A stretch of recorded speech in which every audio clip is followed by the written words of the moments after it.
ભોપાલમાં 29 વર્ષની યુવતીએ અત્યાર સુધીમાં સમગ્ર ભારતમાં 6 મિની ફોરેસ્ટ બનાવ્યા છે.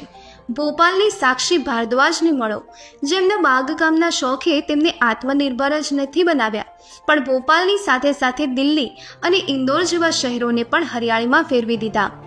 આ પહેલા સાક્ષી 6 વર્ષ સુધી પોતાના ઘરમાં બેકાર પડેલી વસ્તુઓમાં છોડ ઉગાડતી હતી. સમય જતાં તે હરિયાળીની એટલી શોખીન બની ગઈ કે તેણે તેના ઘરની નજીક ખાલી જમીન પર એક મિની જંગલ બનાવી દીધું.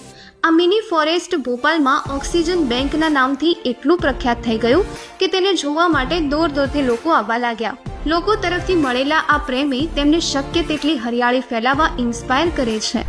આ વિચાર સાથે શરૂઆત થઈ જંગલવાસની, જે આજે micro forestry, oxygen station, permaculture farming અને સસ્ટેનેબલ લેન્ડસ્કેપિંગ માટે કામ કરે છે. છેલ્લા 5 વર્ષમાં તેમણે ભોપાલ, ઇન્દોર, ગ્વાલિયર અને દિલ્હી જેવા શહેરોમાં 6 મિની ફોરેસ્ટ બનાવ્યા છે.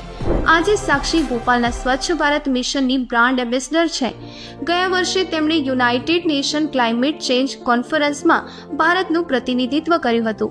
તેની સફળતાએ તે સાબિત કર્યું છે કે ગાર્ડનિંગ એ માત્ર શોખ નથી, પરિવર્તન લાવવાની એક સરસ રીત પણ છે.